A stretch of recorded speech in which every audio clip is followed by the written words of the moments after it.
ADIDAS has Lionel Messi on a lifetime deal. They have Jude Bellingham, Lamine Yamal, Mohamed Salah, Son Heung-min. On paper, that is one of the strongest sponsorship rosters in world football. So why does it feel like they keep losing? Because over the last 2 decades, every time a player came along with the potential to define an era, ADIDAS either lost the bidding war or never got close. Ronaldo, Neymar, Mbappe, Haaland. 4 of the 5 most commercially valuable footballers on the planet in the last 20 years. Every single one of them said no to ADIDAS. That is not bad luck, that is a pattern, and the cost of that pattern is measured in billions.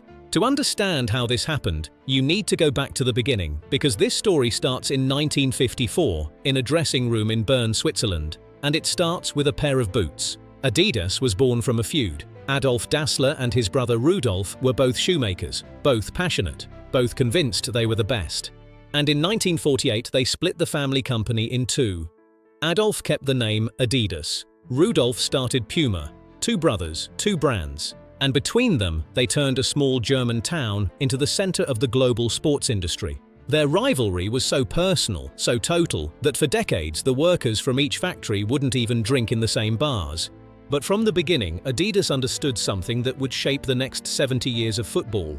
The right boot on the right player can change everything. In 1954, West Germany were given no chance in the World Cup final against Hungary. Hungary had Puskás. They were unbeatable. But ADIDAS had fitted the German players with screw-in studs, the first time that technology had been used in a World Cup. On a heavy, wet pitch, the German players had grip. Hungary didn't. West Germany won 3-2 in one of the greatest upsets in football history. It was immediately called the Miracle of Bern. ADIDAS made sure everyone knew the boots were theirs. That moment established ADIDAS as football's brand. For decades, to play in ADIDAS was to play in something serious. The Predator, the Copa. Boots built around the idea that football was about control, precision, intelligence. By the time the 1990s arrived, every player who wanted to be associated with craft and legacy was wearing ADIDAS. Then everything changed, and it changed because of one player. Cristiano Ronaldo signed his first boot deal in 2003. He was 19, moving from Sporting Lisbon to Manchester United. He was already electric, but at that point, he was a prospect, not yet a superstar. Nike moved first and signed him before anyone had fully understood what he would become. ADIDAS, at the time, had their footballing identity built around a different kind of player. The technical midfielder, the composed defender, the classic number 10. Ronaldo was none of those things. He was pace, he was power, he was spectacle. Nike understood that. ADIDAS either didn't or chose not to compete. It was one of the most expensive decisions in the history of sport. Because Ronaldo didn't just become a great player, he became the most commercially valuable athlete on the planet. His social media presence alone is estimated to generate around $500 million per year in brand exposure. Nike put a signature line on his name, the CR7 collection, a subset of the Mercurial line built entirely around his identity. Then, in 2016, they did what they had only ever done for 2 other athletes in history, Michael Jordan and LeBron James. They gave him a lifetime deal. Ronaldo will earn money from Nike for the rest of his life, long after he retires, long after the boots are gone. His brand and Nike's are now permanently intertwined. ADIDAS had Messi. They did have that. And the Messi-Ronaldo era was genuinely balanced. 1 player for each brand, the 2 greatest footballers alive, splitting the market down the middle perfectly. For 15 years, it was a Cold War. ADIDAS and Nike each had their flag planted in the most valuable territory in sport. But Cold Wars end, and they end badly for someone.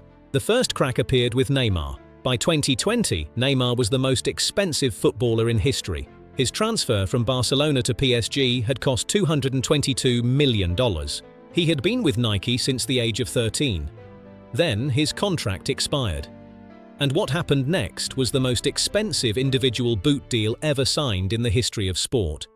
He didn't go to ADIDAS. He went to Puma. At $23 million per year, Neymar's Puma deal crushed Messi's $18 million ADIDAS contract and Ronaldo's $15 million Nike deal at the time.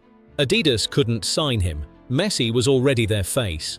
But the fact that Puma could outbid ADIDAS for the most expensive individual sports deal ever agreed tells you something important. ADIDAS had allowed themselves to be outmaneuvered. Neymar said it himself. He grew up watching Pelé, Cruyff, Maradona, all Puma athletes. The legacy argument worked. Puma sold him on history. And Adidas, for all their actual history in football, didn't get a single conversation. But the Mbappé situation is the one that really stings, because that one was theirs to lose. 2019. Kylian Mbappé is 20 years old. He has already won a World Cup. He is already, without any serious debate, the most exciting young player in world football. His contract with Nike was expiring, and both Adidas and Nike understood exactly what was at stake. Adidas went all in. They offered more money, significantly more money. Real Madrid, Mbappé's dream destination at the time, were an Adidas club. The synergy was perfect. An Adidas player in an Adidas shirt, in the most watched league in Europe, in the most commercially valuable club in the world. From a brand logic standpoint, it was an argument that should have been impossible to reject. He rejected it.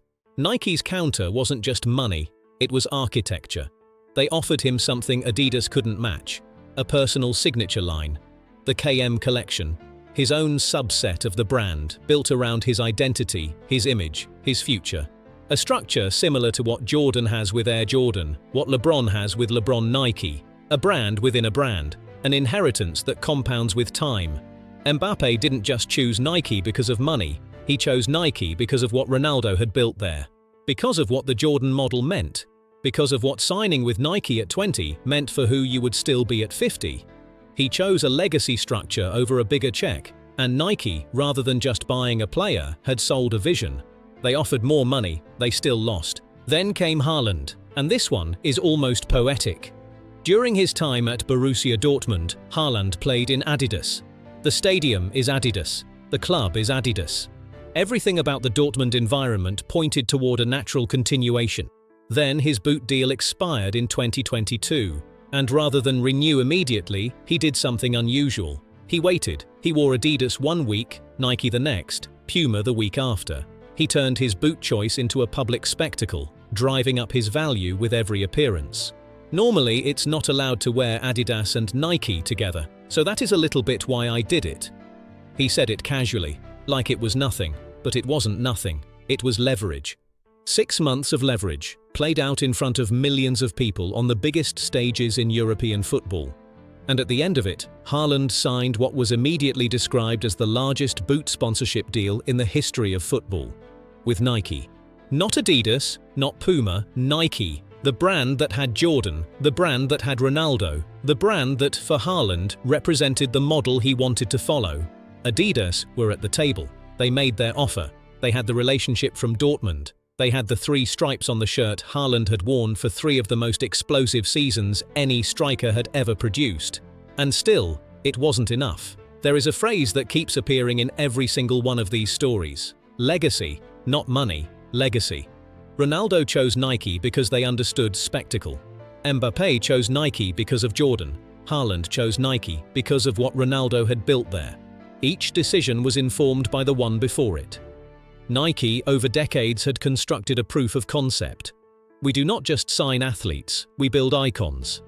And once that reputation exists, it becomes self-reinforcing. Every athlete who joins adds to the argument for the next one. Adidas has a different story to tell. Their history in football is arguably richer than Nike's. The 1954 World Cup, the Predator, Copa Mundial, Zidane. The greatest players of the beautiful game era wore Adidas. But beautiful game history doesn't close boot deals with 22-year-olds who grew up watching Michael Jordan commercials. And then there's Harry Kane. This one is in a category of its own, because Kane didn't reject Adidas for Nike or Puma. He rejected both of the giants simultaneously and signed with Skechers. Yes, Skechers. A brand that, as of 2023, had never been involved in professional football. His reported deal was worth $110 million, more than almost any boot deal in history, and Skechers chose Kane as their entry point into the sport, because they could offer him something Adidas and Nike were no longer structured to provide: total control.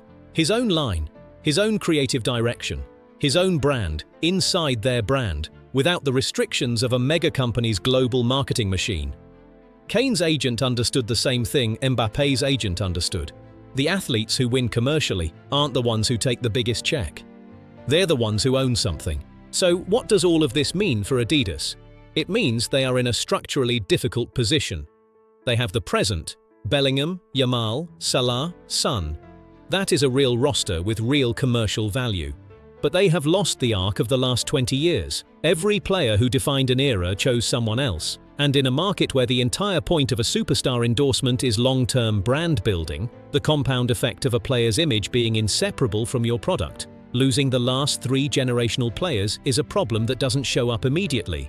It shows up in 10 years, when the kids who grew up watching Mbappe and Haaland are buying their first pair of trainers. Adidas has the history, they have the legitimacy, they have the grassroots. What they don't have right now is the narrative. Because the narrative belongs to whoever has the face that the next generation decides to follow. And right now, the biggest faces in football, Haaland, Mbappe, Ronaldo, are all wearing the swoosh. The question isn't whether Adidas can recover. Of course they can. They have Yamal. He is 19 years old. He is already one of the best players in the world. He plays for Barcelona. He is Adidas through and through. If he becomes what most people now think he can become, that changes the conversation significantly. But that is the same argument Adidas had in 2003, when they watched a 19-year-old leave Sporting Lisbon and sign with Nike. They know better than anyone how this story can go.